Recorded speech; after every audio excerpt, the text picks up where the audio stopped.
भगवान श्री कृष्ण की कृपा और आशीर्वाद पाने के लिए श्री कृष्ण जन्माष्टमी का पर्व सबसे उत्तम माना गया है। कृष्ण भक्त इस दिन का बहुत ही बेसब्री से इंतजार करते हैं। इस दिन भगवान श्री कृष्ण के मंदिरों को सजाया जाता है और व्रत रखकर उनकी आराधना की जाती है। मान्यता है कि इस दिन भगवान श्री कृष्ण की पूजा करने से भक्तों की सभी मनोकामनाएं पूरी हो जाती हैं। श्री कृष्ण जन्माष्टमी का व्रत हर साल भाद्रपद माह के कृष्ण पक्ष की अष्टमी तिथि को मनाया जाता है। मान्यता है कि इसी तिथि को भगवान श्री कृष्ण जी का जन्म हुआ था। भगवान कृष्ण की भक्ति की कथाएं बहुत ही अनोखी हैं।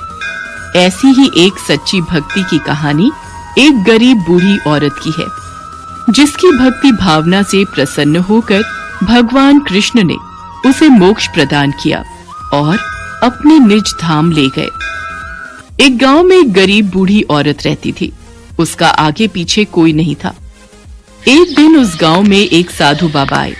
उस बूढ़ी औरत ने साधु बाबा का बहुत ही प्रेम पूर्वक आदर सत्कार किया। इससे साधु बाबा बहुत प्रसन्न हुए और वह बूढ़ी औरत से बोले, माई, मैं तुम्हारी सेवा भक्ति से बहुत प्रसन्न हूँ। मैंने देखा तुम्हारा इस दुनिया में कोई नहीं है और जिनका कोई नहीं होता उनके भगवान होते हैं। इसलिए मैं ये गोपाल कृष्ण ठाकुर जी आपको देता हूँ। आज से ये तुम्हारा बालक है। आज से तुम अपने गोपाल कृष्ण का बच्चे की तरह प्रेम पूर्वक लालन पालन करती रहना। इनके होते हुए तुम बिल्कुल भी अकेली नहीं रहोगी। वो बुढ़िया माई गोपाल कृष्ण की छवि पाकर बहुत खुश हुई। मेरा लड्डू गोपाल दूध पिएगा, माखन खाएगा। चल आजा, मैं तुझे झूले में सुला देती हूँ। मेरे लड्डू गोपाल को लोरी सुनकर नींद आती है ना? देखो बेचारी बूढ़ी माई लड्डू गोपाल को ही अपना बालक मानने लगी है। हाँ चलो, अच्छा है, ठाकुर जी के रूप में इसे बालक मिल गया। बूढ़ी माई को रोजाना गांव के कुछ शरारती बच्चे ठाकुर जी का लाड प्यार करते देखते थे। एक दिन शरारती बच्चों को बूढ़ी माई से हंसी मजाक करने की सूझी और वे आपस में योजना बनाने लगे। चलो साथियों, आज इस बूढ़ी माई के साथ चालाकी करते हैं। हाँ चलो, बड़ा मजा आएगा। सभी बच्चे शोर मचाते हुए बूढ़ी माई की झोपड़ी के पास आते हैं। उनका शोर सुनकर वो बाहर आती है। क्या बात है, थोड़ा धीरे बोलो, इतना शोर मत मचाओ, मेरा बालक सो रहा है। अम्मा, आज गांव में जंगल से एक भेड़िया घुस आया है जो छोटे बच्चों को उठा कर ले जाता है और मारकर खा जाता है। तो अपने बच्चे का ख्याल रखना, कहीं भेड़िया इसे उठा कर न ले जाए। हाँ अम्मा, इसीलिए हम सब भी अपना खेल बीच में छोड़कर घर जा रहे हैं। हमें तो बहुत डर लग रहा है, अपने बच्चे का ख्याल रखना। कोई मेरे लाल गोपाल को हाथ भी लगा कर दिखाए, मुझसे बुरा कोई ना होगा। मैं यहाँ छड़ी लेकर खड़ी हूँ, कोई मेरी झोपड़ी में घुस भी नहीं सकता। बच्चे हंसने लगे। बुढ़िया ने अपने बाल गोपाल को उसी समय कुटिया में छुपा लिया और स्वयं छड़ी लेकर अपनी झोपड़ी के दरवाजे पर पहरा देने के लिए बैठ गई। अपने लाल को भेड़िए से बचाने के लिए वो बूढ़ी औरत भूखी प्यासी दरवाजे पर पहरा देती रही। पहरा देते देते एक दिन बीता, फिर दूसरा, तीसरा, चौथा और पांचवा दिन बीत गया।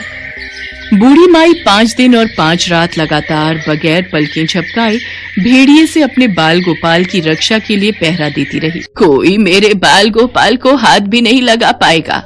उसकी माँ अभी जीवित है, जरा देखूं, सो रहा है ना? हाँ, मेरा लाल तो गहरी नींद में है। यहीं झोपड़ी के बाहर बैठी रहूंगी, पर इसे कुछ नहीं होने दूंगी।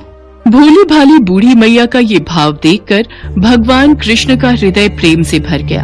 मैया, तुम्हारी कोमल भक्ति देखकर तो मेरा मन भी तुमसे मिलने को विचलित है। माई, मुझे तुम्हारे पास आना ही होगा। बूढ़ी औरत की कोमल भक्ति देख भगवान कृष्ण बहुत ही सुंदर रूप धारण कर वस्त्राभूषणों से सुसज्जित होकर बूढ़ी माई के पास आए। उनके पांव की आहट पाकर वो बूढ़ी माई डर गई। अरे ये किसके कदमों की आहट है? कहीं दुष्ट भेड़िया तो नहीं आ गया मेरे लाल को उठाने? मेरी छड़ी कहाँ है? ये रही। मेरे बच्चे को कोई नहीं ले जा सकता। वो भेड़िया भी नहीं ले जा पाएगा। मैया, मैं हूँ, मैं तेरा वही बालक हूँ जिसकी तुम रक्षा करती हो। देखो मुझे। क्या? चल हट, तेरे जैसे बहुत देखे हैं, तेरे जैसे सैकड़ों अपने लाल पर न्यौछावर कर दूं। अब ऐसे मत कहियो, चल भाग जा यहाँ से, तू मेरा लाल नहीं हो सकता। बूढ़ी माई के इस प्रेम को देखकर गोपाल और भी ज्यादा प्रसन्न हो गए और वो बूढ़ी माई से बोले, अरे मेरी भोली मैया, मैं त्रिलोकीनाथ भगवान हूँ। तूने मेरी बहुत सेवा की है, मुझसे जो चाहे वर मांग ले, मैं तेरी भक्ति से प्रसन्न हूँ। अच्छा, आप भगवान हो? मैं आपको 100 प्रणाम करती हूँ। कृपा कर मुझे ये वरदान दीजिए कि मेरे प्राण प्यारे लाल को भेड़िया ना ले जाए। ठीक है मैया, मैं तेरे लाल को और तुझे अपने निज धाम लिए चलता हूँ। वहाँ भेड़िए का कोई भय नहीं है। अच्छा, फिर तो मैं तुम्हारे साथ जरूर चलूंगी। रुको, मैं अपने लाल को साथ ले लूं। इस तरह भगवान श्री कृष्ण उस बूढ़ी माई को अपने साथ निज धाम ले गए। भगवान कृष्ण की लीला भी अद्भुत है। वो अपने भक्तों को कभी कोई कष्ट नहीं होने देते। कृष्ण के अनन्य भक्त जन्माष्टमी की तैयारियों में लग जाते हैं। भगवान के जन्म की खुशियां मनाने के लिए युवा और बच्चे गोविंदा बनकर जन्माष्टमी के अगले दिन दही हांडी का आयोजन करते हैं। देश भर में जगह जगह चौराहों पर दही और मक्खन से भरी मटकियां लटकाई जाती हैं और गोविंदाओं द्वारा मानव पिरामिड बनाकर एक दूसरे के ऊपर चढ़ाकर इसे तोड़ा जाता है। मंदिरों को खास तौर पर सजाया जाता है। मथुरा और आसपास के इलाकों में जन्माष्टमी में स्त्री के साथ साथ पुरुष भी 12 बजे तक व्रत रखते हैं। इसी तरह पूरा देश जन्माष्टमी के त्योहार का आनंद लेता है। आज से लगभग हजारों वर्ष पहले की बात है, जब भारत में राजाओं का शासन हुआ करता था। ऐसा माना जाता है कि राजस्थान के जयपुर का गोविंद देव मंदिर उसी समय का बना हुआ है। गोविंद देव मंदिर में शुरू से ही पुजारी पूरे दिन भक्ति भाव से भगवान गोविंद देव जी की पूजा अर्चना किया करते, फिर शाम के समय आरती करते और रात को शयन के लिए जाते समय मंदिर का पट बंद करने से पहले भगवान के पास 4 लड्डू रख देते थे। जय गोविंद पुजारी जी। अच्छा, एक बात बताइए, आप गोविंद देव के सामने रात के समय रोजाना ये 4 लड्डू रखकर ही मंदिर के पट बंद करते हैं, ऐसा क्यों? मतलब इसका क्या कारण है? 4 लड्डू रखने के पीछे का कारण ये है कि अगर रात के वक्त भगवान गोविंद जी को भूख लग जाए तो वो ये 4 लड्डू खाकर अपनी भूख मिटा सके। मेरे मन के भाव ही कुछ ऐसे हैं कि ऐसा करने से मुझे अलग ही तृप्ति का अनुभव होता है। भगवान तो भक्त के भाव को देखते हैं। भक्त अपने भाव जैसे रखेगा वैसे ही प्रभु उसकी भक्ति और प्रेम रस में डूब जाते हैं। ऐसा क्रम रोजाना ही चलता था। रोजाना ही पुजारी जी गोविंद देव की मूर्ति के समक्ष आरती के बाद 4 लड्डू रखकर मंदिर के पट बंद करते थे।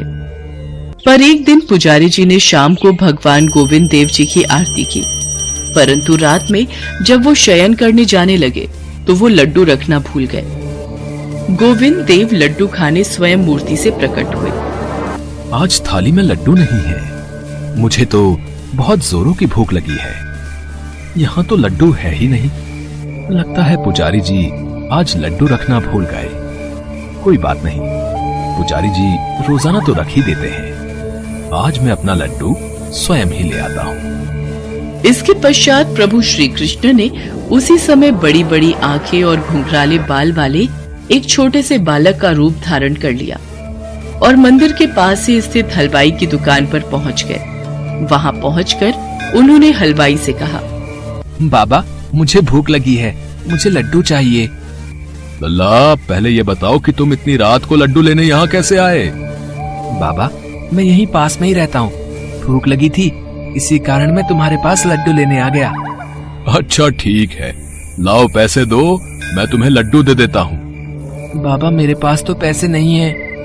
मैं तुझे पैसे के बिना लड्डू कैसे दे दूं? मैं ऐसे लड्डू नहीं दूंगा। बालक रूपी भगवान कृष्ण कुछ पल सोचने लगे, फिर अपने हाथ में पहना सोने का कड़ा उतारकर हलवाई से बोले, बाबा मेरे पास ये सोने का कड़ा है, क्या तुम इसके बदले में मुझे लड्डू दे सकते हो? तुम ये कड़ा रख लो और मुझे लड्डू दे दो। सोने का कड़ा देखते ही हलवाई के मन में लालच आ गया। सोने का कड़ा? हाँ हाँ लल्ला, इसके बदले मैं 4 लड्डू अभी दिए देता हूँ। हलवाई ने झट से कड़ा अपने हाथ में लिया और भगवान रूपी बालक को 4 लड्डू दे दिए। उसके बाद गोविंद देव जी ने लड्डू खाए और अपने मंदिर लौटकर वापस मूर्ति में समा गए। अगले दिन सुबह पुजारी जी मंदिर पहुंचे और उन्होंने मंदिर का पट खोला और फिर जब वो भगवान का श्रृंगार करने से पहले उन्हें स्नान करा रहे थे, तभी उन्होंने देखा कि भगवान गोविंद देव जी के एक हाथ का सोने का कड़ा गायब था। यह देखकर पुजारी जी डर गए। हे गोविंद, आपके हाथ का सोने का कड़ा कहाँ गया? कल रात को मैंने देखा था, दोनों हाथों में सोने के कड़े थे। मंदिर में कौन आया जिसने सोने का कड़ा ले लिया? मुझे महाराज तक ये खबर पहुंचानी होगी। अब तक ये बात मंदिर में सबको पता चल चुकी थी। पुजारी जी ने मंदिर के सेवक के द्वारा उस राज्य के राजा तक ये खबर भिजवाई कि गोविंद देव जी के एक हाथ का कड़ा गायब हो गया है। और फिर क्या था, ये खबर आग की तरह पूरे राज्य में फैल गई और जब इसका पता उस हलवाई को चला तो वो डर के मारे कांपने लगा। लाला 2 समोसे देना। भैया, ये किस सोने के कड़े की बात नगर में फैल रही है? अरे तुम्हें नहीं पता? गोविंद देव जी के मंदिर से गोविंद देव जी के हाथों में जो सोने के कड़े हैं ना, उसमें से एक हाथ का कड़ा गायब है भाई। कहीं ये कड़ा वही तो नहीं जो कल रात वो बालक मेरे पास लेकर आया था? मुझे तुरंत ही ये बात राजा को बतानी होगी, नहीं तो सब मुझे ही चोर समझेंगे। हलवाई तुरंत ही राजा के पास गया और भरी सभा में कड़ा देते हुए बोला, महाराज, जो कड़ा गोविंद देव जी के मंदिर से गायब है, पुजारी जी से पूछिए, क्या ये वही कड़ा है? जी महाराज, ये गोविंद देव जी का ही कड़ा है। लाला, तुम्हारे पास ये कड़ा कैसे आया?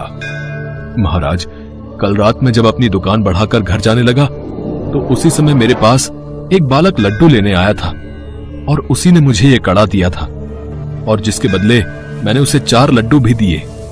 4 लड्डू? हे गोविंद, कल रात में आपके लिए थाली में लड्डू रखने भूल गया था। पुजारी जी, आप किस सोच में पड़ गए? कौन था वो बालक? महाराज, वो बालक कोई और नहीं, स्वयं गोविंद देव जी थे। हे गोविंद, हे कृष्ण मुरारी, मुझे क्षमा कर दो, मैं आपके लिए थाली में लड्डू नहीं रख पाया। आपकी लीला अपरंपार है, मैं आगे से ऐसी भूल कभी नहीं करूंगा। पुजारी जी की बातों को सुनकर राजा और सभा में आए सब लोग हैरान हो जाते हैं कि वो बालक कोई और नहीं बल्कि स्वयं भगवान गोविंद जी थे।